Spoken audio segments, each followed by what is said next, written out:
Olá, sejam muito bem-vindos, muito bem-vindas ao podcast Diário Econômico, uma produção conjunta do Diário de Pernambuco, o jornal mais antigo em circulação na América Latina e o que tem maior audiência nas redes sociais, e o site Movimento Econômico, voltado para economia e negócios no Nordeste. Eu sou Patrícia Raposo, sou editora do Movimento Econômico e vou conduzir esse podcast hoje com vocês para falar de um instituto que existe aqui em Pernambuco e que tem feito um trabalho muito interessante.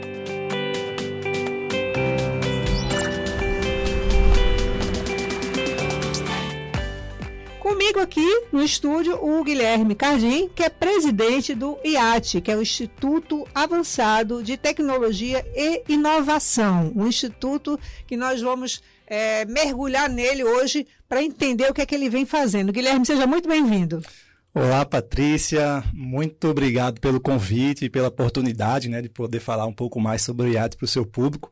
Tenho certeza que a gente vai poder explicar melhor o que a gente faz e, quem sabe, atrair a atenção e curiosidade aí do seu público, dos seus ouvintes, seus leitores, seus telespectadores, enfim.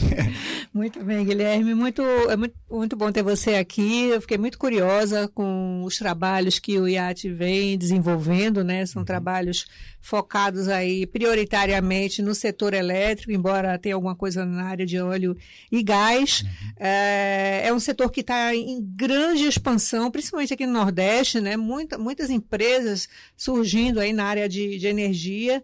E eu gostaria que a gente começasse falando do IAT, contando um pouco da história desse instituto, que ele é privado e independente, surgiu em 2016. Mas como foi que o IAT surgiu e qual foi o propósito, na ocasião? Perfeito, Patrícia. Eu acho que para explicar um pouco da história do IAT, é importante a gente entender o contexto da pesquisa e inovação também no setor elétrico, No Brasil existe uma legislação que institui a obrigação de investimentos em pesquisa, desenvolvimento e inovação para as empresas do setor elétrico. Essas empresas são as geradoras, as transmissoras e distribuidoras, Essa legislação veio lá desde o ano 2000, já são pouco mais de 20 anos de investimentos em pesquisa, mais de 5 a 6 mil projetos desse tempo e mais de 7 bilhões de reais em investimentos. Então, é dentro desse ambiente, dentro desse contexto que o IAT atua e foi fundado lá em 2016, como você comentou, através de um grupo de pesquisadores que já atuavam junto às empresas do setor elétrico, mas ainda não sobre a constituição de um instituto privado independente, Às vezes em parcerias com universidades ou outros centros, mas a partir do momento que a gente viu que já era um grupo forte, consolidado, com mais de 30, 40 pesquisadores envolvidos, decidimos ali naquele momento fundar o IAT em 2016, Mas quando vocês criam um instituto, vocês estão tentando facilitar o quê? Desburocratizar verbas para pesquisa? Perfeito. Isso? Muito boa a sua pergunta, Patrícia, porque quando a gente fala em inovação no setor de energia, geralmente a pergunta que a gente escuta em seguida é: mas então é energia solar que você trabalha, é energia eólica? E, na verdade, a inovação no setor de energia, ela abrange uma série de temas, uma série de áreas do conhecimento. E é justamente nessas áreas e nesses temas que o IAT atua, seja na mobilidade elétrica, que é um tema que está aí dentro desse contexto, na geração de energias limpas e renováveis, no armazenamento de energia, cidades inteligentes. Não dá para falar de cidade inteligente sem falar de energia, comunicação, IoT. Então, biotecnologia, meio ambiente. Então, são demandas que essas empresas têm dentro do setor elétrico e que são atendidas através desses investimentos em pesquisas, sejam com universidades, centros de pesquisa ou institutos de tecnologia como o IAT. Então, são basicamente essas áreas de atuação que a gente entrega e desenvolve projetos, sempre buscando entregar energia limpa, descarbonizar o planeta, digitalizar o setor e trazer mais comodidade, mais inovação e tecnologia para o consumidor, que é o ponto final lá da curva. Perfeito. Então é para esse olhar que vocês trazem. Agora, o Instituto desburocratiza, então, os investimentos em pesquisa e inovação. Exato. Por sermos uma instituição privada, e por estarmos também independentes, e por estarmos no segmento de inovação, a agilidade, a desburocratização, a velocidade com que esses projetos andam são muito importantes, né? Então a gente não pode estar desenvolvendo, falando de um produto que a gente quer colocar no mercado e passar 6 meses a 1 ano só para assinar um contrato de desenvolvimento dessa tecnologia, né? Aí então, a tecnologia já foi superada por outra. Aí quando você começa a fazer, já não faz nem mais sentido. Alguém já está botando no mercado e você já ficou para trás. Então, de fato, o fato de sermos privados traz essa agilidade, traz essa independência que também é importante, né? E as compras, as prestações de contas, então a gente, por ser privado, às vezes não tem algumas amarras que o poder público, os entes públicos têm, e isso certamente destrava muito aí as inovações e o caminho. Interferências políticas, né? A gente não pode esquecer disso também, né? Porque a gente sabe que existem interferências políticas. A independência nesse caminho é fundamental. Guilherme, no último ano, o setor elétrico recebeu verbas destinadas à pesquisa e inovação que somam aí R$1 bilhão. Como é que você se insere aí nesse contexto? Quanto já foi direcionado para o IAT? Perfeito. Patrícia, os investimentos em pesquisa no setor elétrico, como eu falei, eles são oriundos de uma lei, né? Eles investem um percentual, essas empresas investem um percentual da sua receita. Então, de fato, é algo bem amarrado, né? Pela receita do setor é investido ali um percentual disso em pesquisa. E como você falou, só no último ano foram investidos mais de R$1 bilhão, pouco mais de R$1 bilhão em todo o Brasil. O IAT, desde sua fundação, já vem desenvolvendo aí mais de 40 projetos. São mais de R$100 milhões investidos aqui em Pernambuco. Isso é algo que nos dá muito orgulho, né? Porque você tem lá mais de 140, 150 pesquisadores locais. E aí nós estamos falando desde bolsistas de iniciação científica, passando por alunos da graduação, de mestrado, doutorado, pós-doutorado, né? Então, de fato, são investimentos que permitem que a gente fixe esses pesquisadores aqui na região e dê a oportunidade de a gente desenvolver ciência e tecnologia aqui no nosso estado. E esses pesquisadores, essas pessoas envolvidas ali com o IAT, elas estão desenvolvendo pesquisas para atender o setor de um modo assim, existe um desafio no setor e a gente precisa resolver isso. Ou ela recebe um pedido, né, de uma empresa que precisa de uma solução. Eu preciso solucionar tal problema. Como é que funciona? Ótimo. Boa pergunta, Patrícia. O setor geralmente tem seus desafios comuns e tem as situações particulares, né? Podemos colocar como desafios comuns, por exemplo, do setor de energia hoje, a questão da mobilidade elétrica, né? Assim, tudo bem, todo mundo quer isso, todo mundo quer descarbonizar o planeta, mas será que as redes atuais de energia, de distribuição de energia do nosso país têm condições de suportar essa carga? A gente tem, por exemplo, o arquipélago de Fernando e Noronha, que a gente sabe que já existe, né? Um decreto que... Você se refere ao carro elétrico? Exato. Quando eu falo em mobilidade elétrica, eu estou falando carro elétrico, até ônibus elétrico, né? E outros veículos de mobilidade, motos elétricas. E aí... e agora, como é que a gente adapta essa infraestrutura, como é que a gente cria novas infraestruturas que vão dar suporte a essa nova demanda, né? Temos aí o desafio de descarbonizar a geração de energia. Ainda tem muita usina, não só no Brasil, mas no mundo, que gera energia elétrica a carvão, né? Até o próprio óleo, que a gente pode ter outras alternativas. O gás natural não é 100% limpo, mas já é mais limpo que o óleo. Ou a própria energia solar, eólica, maremotriz. Então, hoje a gente escuta falar muito do hidrogênio verde, né? A gente tem alguns projetos lá no IAT sobre isso, que a gente pode conversar um pouco, mas também é uma nova aposta do setor para descarbonizar. Então, existem desafios comuns como esse, e existem desafios assim, pontuais e específicos para alguns segmentos, né, que a gente também pode falar na transmissão de energia. Você imagina o que é inspecionar uma linha de transmissão de mais de 1.000 quilômetros de extensão. Puxa vida, e você tem que inspecionar torre por torre, isolador por isolador. Como é que a gente pode fazer isso de forma mais rápida, mais econômica, mais confiável do que da forma como a gente faz hoje, tá?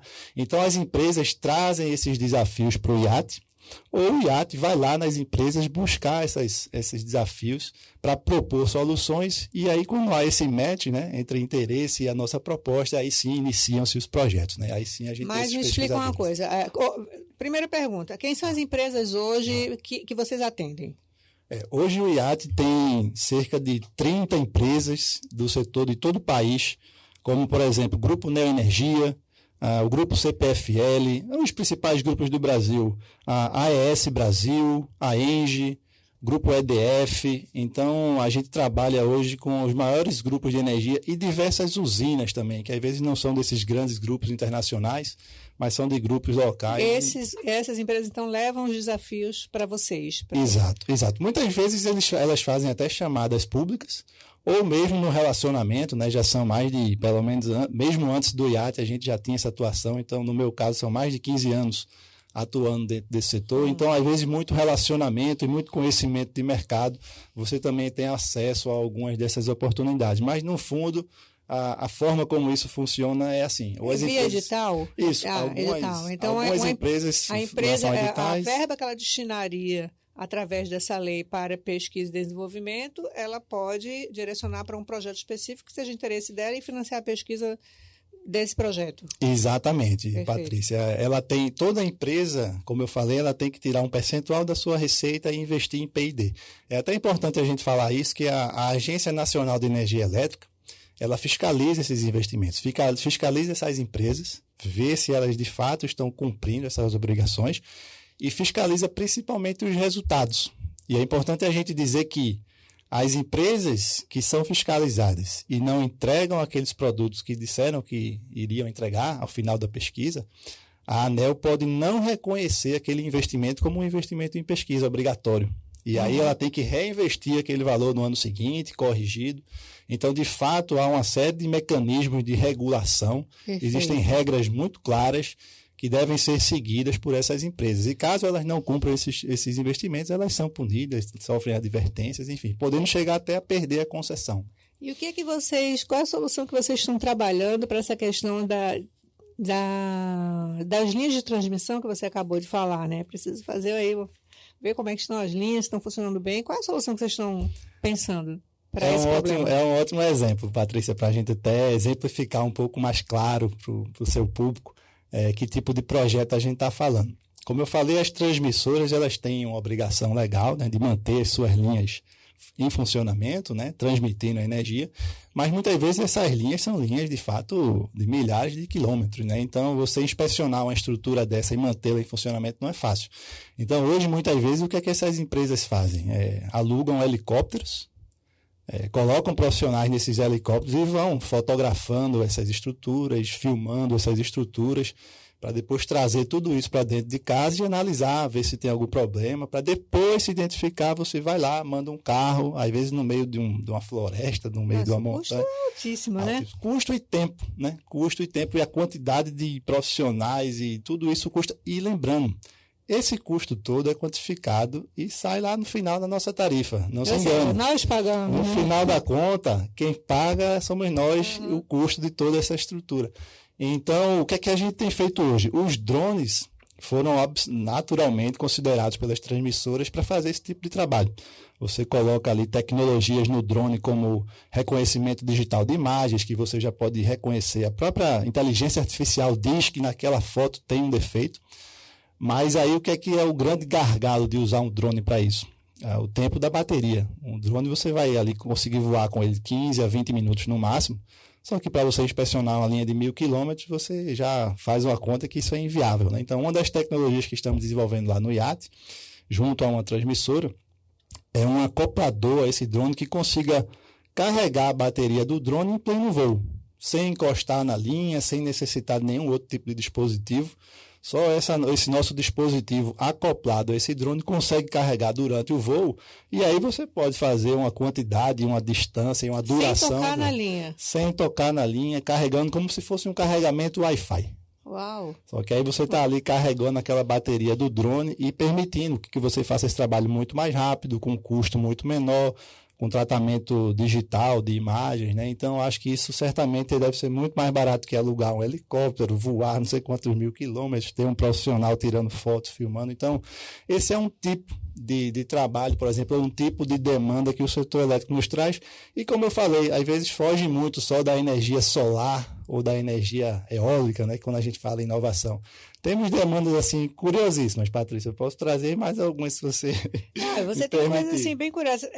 Eu quero que você conte uma história aí sobre o biodetergente, que vocês aí tiveram uma atuação muito importante em 2019, quando houve aquela contaminação de óleo nas praias do Nordeste. Como foi? Exato. Engraçada essa história. A gente visitou uma usina termoelétrica, né, a óleo, e a gente pediu para o operador mostrar a usina para a gente, né? A gente visitou. E durante a usina, né, a gente sempre atento às oportunidades de P&D, de desenvolvimento, a gente fez, olha, qual é o seu maior desafio, qual é a sua maior dificuldade no seu dia a dia?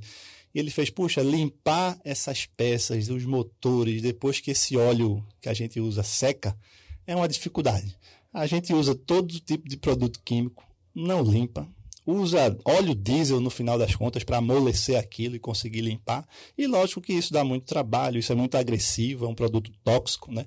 E você tem equipes nessas usinas, às vezes, de 15 a 20 pessoas só com essa função de limpeza. Você vê como é o trabalho, é grande. E o resíduo que isso gera também, né? Já que você usa diesel para limpar. Sim, então, a gente fez, que tal a gente desenvolver um produto biotecnológico? Seria um biodetergente. Você vai ter um detergente que não é tóxico, biodegradável, e você ainda vai ter uma eficiência muito maior do que os detergentes químicos que você usa. E aí o pessoal, na hora, topou esse desafio. E hoje, 3 a 4 anos depois dessa visita, a gente tem esse produto desenvolvido lá no IAT. Hoje ele já está em uso por 4 usinas termoelétricas. Construímos uma fábrica piloto. E agora o próximo passo é que essa fábrica vire uma indústria, vire um CNPJ próprio, né? Saia ali de dentro do IAT, como a gente fala, um spin-off. E ganha o mercado e depois vai pagar royalties para os detentores da patente, né, que é o IAT e essa usina que apostou nessa ideia. Mas aí você, quando falou do derramamento de óleo, o que é que a gente aconteceu? Naquela época do derramamento, a gente fez, puxa, será que o biodetergente pode também descontaminar ali aquelas praias, os animais, os recifes, as rochas? E a fórmula do biodetergente, como foi desenvolvida para a usina, de fato ela não tinha a eficiência que a gente queria. Mas todo o conhecimento e o know-how daquela equipe, já empregado mais de 3 anos naquela pesquisa, conseguimos fazer uma adaptação da fórmula e ao testar de volta lá no ambiente deu super certo. A gente foi demandado aí por diversas organizações ambientais para fornecer o produto e limpou ave, limpou peixe, limpou tartaruga, limpou corais, limpou as rochas. Então, assim, foi até na época uma repercussão muito grande. E a gente vê como a ciência e a tecnologia, né, pode impactar também no nosso dia a dia, né, na nossa vida. Enfim, isso foi um trabalho muito gratificante. E a gente, assim, espera não precisar usar de novo, mas se houver qualquer coisa dessa natureza, a gente pode ter ali uma solução já desenvolvida localmente. É um produto que ele não vai ficar necessariamente restrito ao setor sucroalcooleiro. Exato. Quase que não sai, sucroalcooleiro. Porque eu já estou imaginando aqui as oficinas de carro. Aquele óleo para tudo que é lado, né? É um produto que pode atender várias empresas, né? Exato, Patrícia. Esse spin-off, né, dessa fábrica, como a gente colocou, a gente diz que a gente está na fase de inserção de mercado, porque a gente quer testar justamente esse produto em outros segmentos. Será que uma oficina mecânica não também teria essa demanda? Um porto, um pier, isso, né? Embarcações que precisam fazer limpeza das tancagens, setor aéreo. Então, ou até nós, residentes, dona de casa comum, que às vezes tem ônibus, empresas de ônibus, então a gente não tem dúvida que esse é um produto de grande potencial assim, de mercado.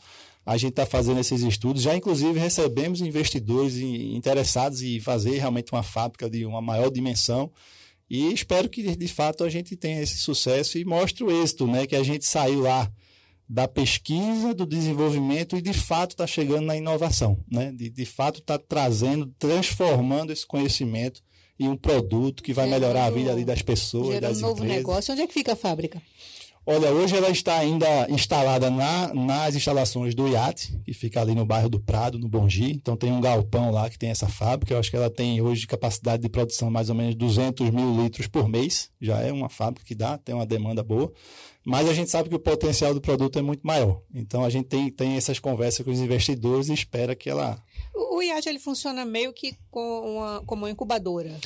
Exato, Patrícia. Eu gosto dessa analogia, sabe? Porque, como eu falei, a gente tem demandas lá que migram desde uma inspeção de uma linha de transmissão, a limpeza de um biodetergente, ao hidrogênio verde. Quero falar sobre hidrogênio verde. O que é que vocês estão fazendo com hidrogênio verde?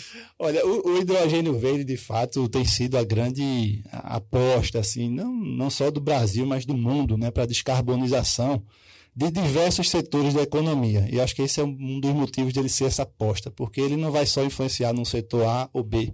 Hoje se usa o hidrogênio, o que a gente chama de hidrogênio cinza, né, que vem de fontes não renováveis, na indústria alimentícia, na indústria petroquímica, na indústria a química em si, enfim, diversos segmentos na indústria do setor de energia. Então, desenvolver um hidrogênio verde, né, poder gerar um hidrogênio verde, a gente tem um potencial de descarbonizar diversas indústrias. E o setor de energia já observou isso. E por que está se falando tanto no hidrogênio verde? Porque o custo de geração hoje das energias renováveis, a energia solar, a energia eólica, baixou demais nos últimos anos, né? Porque hidrogênio, todo mundo já conhece, movimenta mais de 100 bilhões no mundo hoje, é um mercado consolidado. E hoje, com a redução dos custos das energias limpas, você já tem potencial de produzir esse hidrogênio verde substituindo o cinza.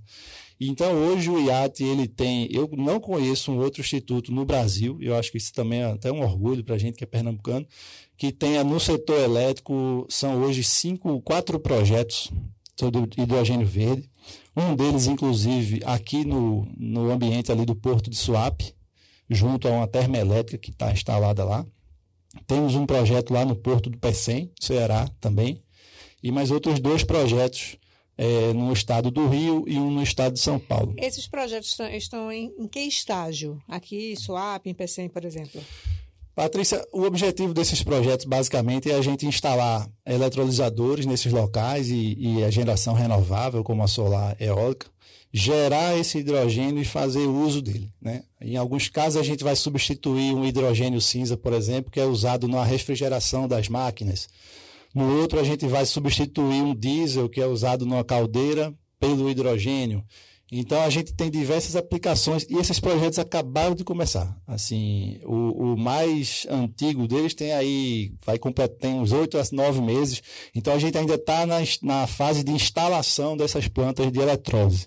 A primeira que deve sair vai ser lá do Porto de Pecém, que está prevista agora no mês de dezembro desse ano. E aí acho que a partir do ano que vem a gente já vai estar gerando hidrogênio verde lá. Acho que aqui em Pernambuco, no primeiro semestre do ano que vem. E a gente vai ter aí 2 sites e um Instituto Pernambucano envolvido aí nessas primeiras gerações de hidrogênio verde aqui no Brasil, que, mais uma vez, muito nos orgulha, né? Perfeito. Estamos chegando já pertinho do fim do nosso podcast, mas eu queria que você falasse mais só um pouco, que outras linhas de pesquisa você tem lá? Por exemplo, você falou em Smart City. O que vocês estão fazendo com foco em Smart City? Patrícia, a gente tem com o advento do 5G, né, um mundo de possibilidades, né? E o setor elétrico hoje ele não fica de fora. A gente, quando fala, por exemplo, em carros elétricos, hoje a gente tem 3 projetos nessa linha que primeiro tenta estudar a infraestrutura das empresas, como é que a gente vai adaptar isso, como é que a gente vai suportar essas novas tecnologias. Mas, por exemplo, é difícil a gente pensar, né, que hoje o carro você pensa nele consumindo a energia da rede, mas você vai poder usar o carro hoje como um fornecedor também de energia para a rede, porque você tem bateria lá no carro. Quando a gente pensa em um carro é pouco, mas coloca daqui a 10 anos, quantas centenas de milhares de carros vão ter no Brasil, e se o seu carro está plugado lá na tomada e a rede está precisando de um reforço, por que não o seu carro poder fornecer essa energia para a linha também? E como é que isso pode ser regulado? Ou seja, você vai receber um valor por isso? Dependendo do horário que você carregar a rede, vai ter um valor diferente, de manhã um preço, de noite outro. Então, assim, a gente tem pesquisado tecnologias que vão permitir conectividade, né, de todas as empresas, de todas as pessoas, de todos esses dispositivos, mas tão importante quanto desenvolver a tecnologia, Patrícia, é desenvolver a regulação. Sim. É dizer como isso vai funcionar, como isso na prática vai acontecer, né? Porque sem a regulação andar junto, a gente pode começar a criar um certo caos e não usar as tecnologias da forma como elas podem ser usadas. E vocês também trabalham em cima da regulação, quando vocês estão pensando em tecnologia, Sem estão pensando dúvida. paralelamente na Exatamente. regulação? Por exemplo, nos projetos de hidrogênio verde, como é que a gente vai certificar que o hidrogênio de fato é verde? Porque a molécula de hidrogênio é igual, azul. A diferença é, se aquele hidrogênio foi gerado de forma limpa, ele é verde. Mas e como é que a gente vai dizer isso? Será que vai ter um certificado? Será que vai ter um selo de origem? Então, tudo isso tem que ser pensado em conjunto para a gente poder implantar, de fato, essas tecnologias. E ainda complementando essa linha de pesquisa, a gente tem que pensar o seguinte, o setor elétrico ele sempre foi um setor de tecnologias muito maduras. Assim, eu acho que passou-se mais de décadas e você entrava numa subestação e você via as mesmas coisas, os mesmos equipamentos, os mesmos conceitos de 50, 60 anos atrás.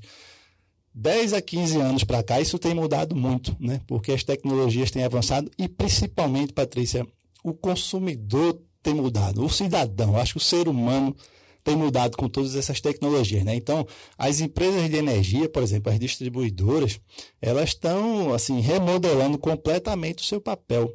Você vê hoje essa geração dos millennials, né, que chama, tudo é resolvido na palma da mão, no celular, de forma rápida, com conexão automática, com comunicação simples, fácil. E a distribuidora é aquela mesma empresa que leva um fio até o seu muro, entrega uma conta no final do mês, né, na sua caixa de correio, no seu e-mail. E será que essa é a relação que esse millennial espera daqui a 5, 10 anos, quando ele vai ser talvez ali o chefe da casa e vai ser a grande força produtiva desse país? Então, essas empresas têm que se reestruturar, têm que se repensar, e essas conectividades que a gente está falando que o 5G vai trazer, certamente exige das empresas desenvolvimento de novos modelos de negócio, de novas tecnologias, porque o consumidor, hoje a gente nem chama mais assim, né? O consumidor de energia elétrica, ele é o prosumidor, porque ele gera energia no seu telhado, ele pode ter uma bateria dentro da sua residência para armazenar aquela energia que ele gerou no telhado, ele pode exportar essa energia para a rede, então às vezes ele está mais fornecendo para a rede do que consumindo. Então é a mesma relação que você tinha com esse cliente de 30, 40 anos atrás para que você tem hoje?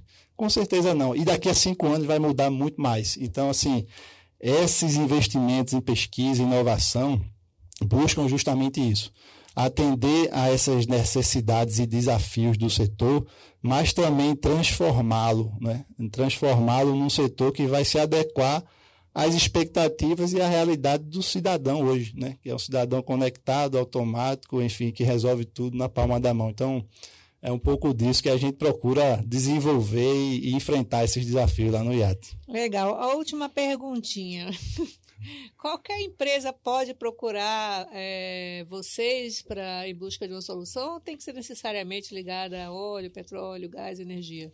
Que bom, Patrícia, que você falou isso, porque como eu falei, lá no IAT a gente tem projetos de naturezas tão distintas, né? A gente fala aqui do setor elétrico, mas eu já falei de drone, já falei de detergente, já falei de bateria, quer dizer, lá a gente tem biólogo, lá a gente tem químico, lá a gente tem engenheiro eletricista, tem engenheiro mecânico, mas tem uma gama de conhecimentos e nós somos movidos a desafios, sejam eles do setor elétrico ou não. Por exemplo, a gente tem desenvolvimentos de biotecnologia lá que cabem muito bem para o setor de estética, de cosméticos, né, de alimentação, de agricultura. Então, assim, hoje a gente atua muito fortemente nesse segmento da energia elétrica e de óleo e gás, mas a gente tem alguns contatos com empresas de outros segmentos e somos movidos a desafios. Então, que bom que você me deu até essa oportunidade de fazer esse convite às empresas, às indústrias, de diversos segmentos que tragam desafios. Eu acho que esse é o que nos move. Convida e dá o endereço para que essas pessoas possam ir lá visitar vocês. Olha, o IAT, como eu falei, fica ali no bairro do Prado, ali no Bongi, né? Aquela região na rua Potira, número 31. E, de fato, a gente está de portas abertas não só para as empresas que têm esses desafios, mas para você também, que às vezes tem uma ideia, você é um pesquisador, às vezes você está ali na graduação, tem uma ideia de negócio, será que isso dá certo, não dá? Traz, porque a gente pode amadurecer essa ideia, lapidar, levar para uma grande investidor, uma grande empresa dessa, e quem sabe a gente não consegue transformar essa ideia num produto que vai surgir ali uma empresa e vai trazer um futuro aí para quem teve essa ideia. Guilherme Cardim, muito prazer recebê-lo aqui, um ótimo papo, né? Depois a gente tem que voltar para falar mais, porque tem muita coisa, muita pesquisa, né? Daqui a um ano já vai ter mudado tudo, já vai ter soluções aí bastante inovadoras, já vai ter outros spin-offs, já vai ter novos negócios surgindo. E agradeço aí a sua presença aqui, esse bate-papo ótimo, esclarecedor. Que bom que a gente pode falar, né, de mais um instituto de pesquisa aqui, desenvolvendo pesquisa e inovação, com um foco aí no desenvolvimento, para melhorar, né, nosso ambiente de negócio, nossa vida no dia a dia, né? Muito obrigada pela sua presença, viu? Patrícia, eu que agradeço mais uma vez a oportunidade e queria dizer que, de fato, acho que a gente tem muita coisa para conversar. Daqui a um ano, certamente, vamos ter novos assuntos e a gente fica sempre à disposição para atender e para falar para o seu público. Muito obrigado. Obrigada. E obrigada a você que nos acompanhou até aqui. Inscrevam-se nas nossas redes sociais para receberem as notificações dos próximos episódios do Diário Econômico. Eu fico por aqui e até a próxima.